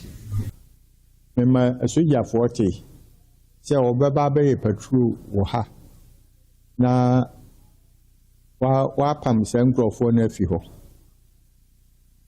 enti anam so mama kobo regional police commander amanye ni na ifu nyina ma abo amanye se o metu won fi asase ne so ma yenya akwan yenchechiri yekuru Galamsey no ase ikure baako sisiara so fie kofom be 3 months kra ase uto pure water na wo de akọ oni baako sisia me kra mo he aba company bia ma me no nsu ne kuyi kubusu because of Galamsey chemicals niti abiri na ewu ewadi ayadom na nsuo ento na nsen ya kontomet na ha and I'm saying, Subontina, and the Honor Galamsey for other veterinity. We are flat, they sing crying. So, you can see the other. Butri and Dahano. Hey, Nti baabi a mokɔe no a saa nsuo dɛdɛma bɛsene kɔbɔ pom ɛwɔ ha ya. Yes, I see people was saying free and for need for now by my kind. Ma them say no there okoso ye man. I'm saying you want say bebre wɔ ha. Investment let me aba. Be hu anan nuako board the third. When say bebre wɔ ha aban be mu a let me input to you ma youth in bia because adwuma bia ne ha. Reporting for Joy News, Erastus Asaredonko, Mpohofiase, Western Region. The Environmental Protection Authority says research findings showing plastic particles in women's placenta have heightened concerns over the continued use of harmful plastic products in the country. Speaking on Loud and Green X Spaces, Director of Human Settlement at the EPA, Hope Smith Lomote, said the decision to ban styrofoam, also known as polystyrene packaging, is part of a broader plan to address the health and environmental effects of single-use plastics. He said some plastics can remain in the environment for hundreds of years, eventually entering water bodies, the food chain, and affecting human health. We have conducted a number of researches. We have even discovered plastic in some women's placenta, which is becoming alarming. And we have gotten to a decision point to take out styrofoam or polystyrene, or what you popularly call takeaway, but styrofoam or polystyrene in general, for now, as a roadmap leading to taking out other single-use plastics after this 1st January 2027. We have reached the point because when we look at it critically, the health implications where hot food are poured in some of these containers, exposing people to the chemicals, and oily food also are poured into them. Some of them get finally into our water bodies because they don't decompose easily. They take years. Some can even stay for about 500 years to decompose because they are not biodegradable. Some aquatic animals like the fishes also consume some of this, and they remain in their system, come back to us in the food chain. And it is a procession for the nationals for TI Ahmadiyya Senior High School after a one-sided display from start to finish in the 9th contest of the Ashanti Regional Qualifiers. The Kumasi-based school beat Utmania SHS by 32 points to secure their qualification slot. Well, this win gives them another chance to break free from 3 consecutive national championship exits at the 1/8 stage. Here's the team's reaction after that contest.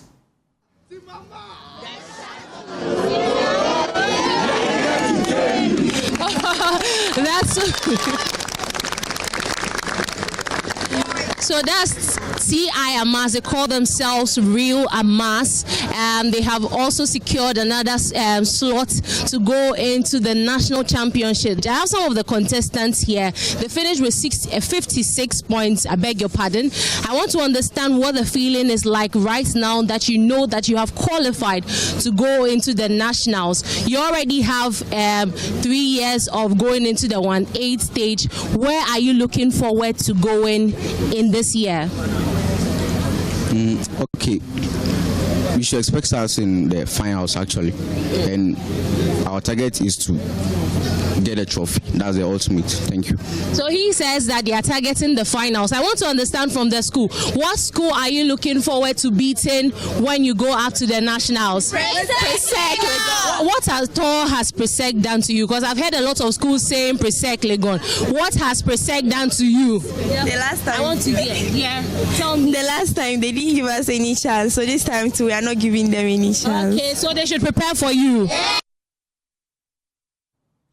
Well, let's go to my colleague Ramat Bashir. She's in the Central Region for more updates on the contest that is currently unfolding in that particular region. Ramat, which schools are whipping their opponents so far?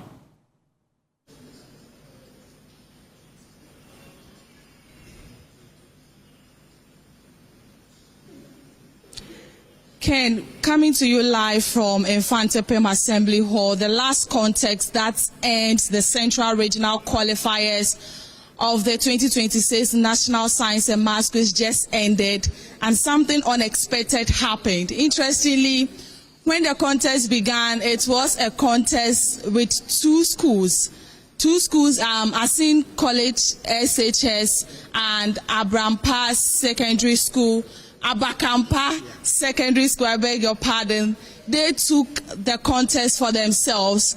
But later at the last round, which was the riddle round, something unexpected happened.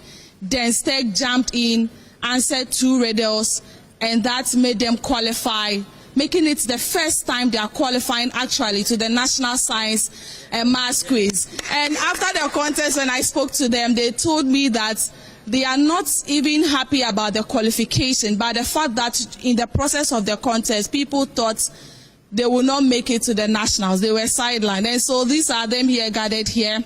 How do you feel? We feel very amazed. It's our first time qualifying for the National Science and Maths Quiz. In our preparation, we thought we couldn't make it. We lose hope. Everything was unexpected. In the round 2 and round 3, how we came back with the point, the true and false and the riddles, it's wonderful. And we are hoping we can further up with our contest and go up. And with God and all things being equal, we hope that we can qualify for the finals or the semi-finals of the National Science and Maths Quiz 2026. And Nyandentra is coming to the nationals, and we are coming with Vim. This is the first time you're actually qualifying. Yeah. Was it something you expected? Yes, we're expecting that we are going to qualify, because immediately they asked the question, we were thinking of it, because the way we were prepared, we were waiting for us to be perfect. We were waiting to perform on the stage. And even the Asin State and to the Abakampa, they were thinking we are going to lose. But God changed it. God changed it, and now we are the winners. If we are qualifying to the national, we are going to still be the winners of all time. Yes. In a contest that from the onset, you were not stopping any of the rounds. As a teacher or the coordinator for the team, do you think that you are ready to meet the big schools out there? We are going to meet them and meet them boot for boot. Yes, we are coming with vigor. We are going to learn, and we are going to burn the candles, and we hope that at the end of the day we shall come out with the flying colors. So they should wait for us. Them Fantapim, them Fantaman girls, the Holy girls, the Holy Child, whoever comes, we shall meet them boot for boot. We are waiting for them. Which school are you targeting? Fantapim.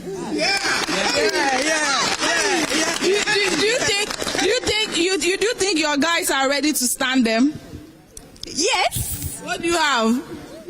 Movie. And so this is a very exciting moment for Denstec Secondary School. For them, this first time qualifying to the national stage is something that they are going to keep up, and then they hope that they are going to win the national championship. And so what's your anthem? Denstec, and Denstec, our hope and pride. We won't relent in our efforts to overcome the insurmountable. We are proud of Denstec, and Denstec, our hope and pride. We won't relent in our And so they say they are proud of their school, and the thing I'm also gathering is that they have the effort to overcome everything that they are going to meet. So Ken, this is quite an exciting moment here at the Central Region. The last contest ending the Central Regional qualifiers actually brought an unexpected winner, even from the onset of the contest.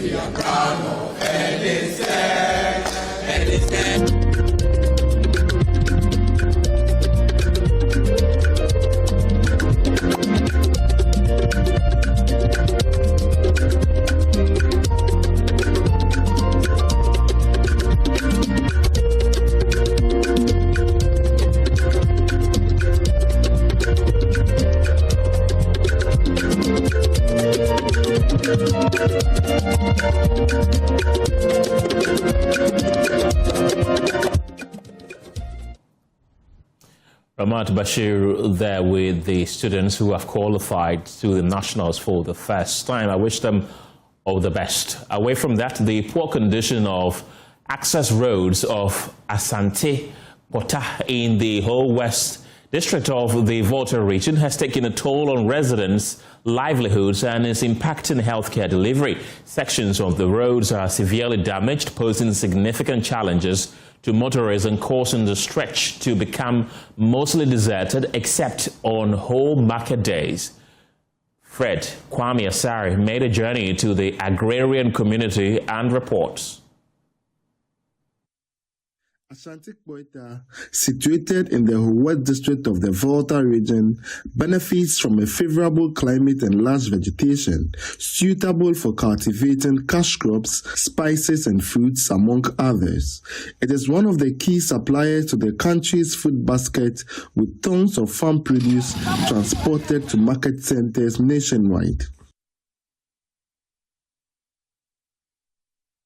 However, transporting produce to the market centers has become strenuous on the 11-kilometer stretch connecting Ashanti Boita. Commuters often have to alight from their vehicles, carry their loads on their head and walk through some parts of the stretch.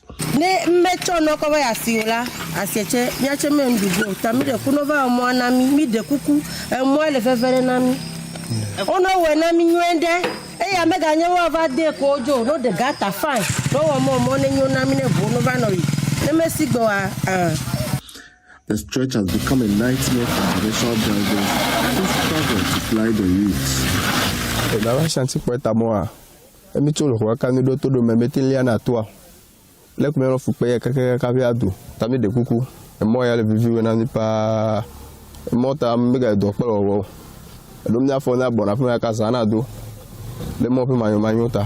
No moto to ainjeje no vevela mo sike ya tebile jidula me de asinu ya menanyola ya tebino abe kweta no to meto ya tebile ke melinate agai abe emozozo. Situation has severely affected the livelihoods of residents who depend on selling their farm produce to support their families. Mia pa signal la eva zo agba enu ochi gbo menami vogale mia che mia hin be mia ko mia pe edoda siwe mi ponye ha o fe no meda mi le kukude na government mahama mi de kuku now ko mia fe nu blanui ne na ko mia fe mo bona mi e wa be mia o de do ko mi va zo abede ni me gale Ghana fe. The community's access to healthcare is effectively at a standstill. Maternal health is most impacted as pregnant women are forced to travel outside the community for comprehensive ante- and postnatal care. Healthcare providers are concerned about the potential repercussions of the deteriorating road conditions.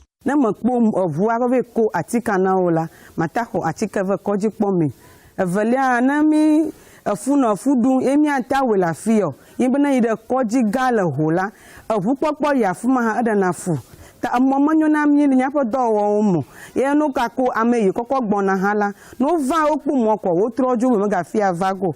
The bad state of the road has affected education in the community as some teachers have refused to honor transfers to the community basic school. Community leaders are worried about the state of the Ashanti Boita roads, which were first constructed in 1956 and have seen little rehabilitation since 2012. Predominantly here in Boita, we are NDC people. NDC comes, NDC goes. Nothing comes out of it. Our President Mahama and our Road Minister, our own brother, Governor Kwame Abuja, we are pleading with him to come and see our road. The long and short of our story is that we want our road to be fixed because we are also Ghanaians here.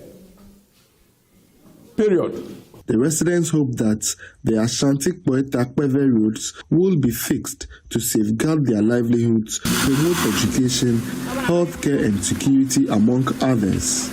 Fred Kwame Asari, Joy News, Ashanti Boita.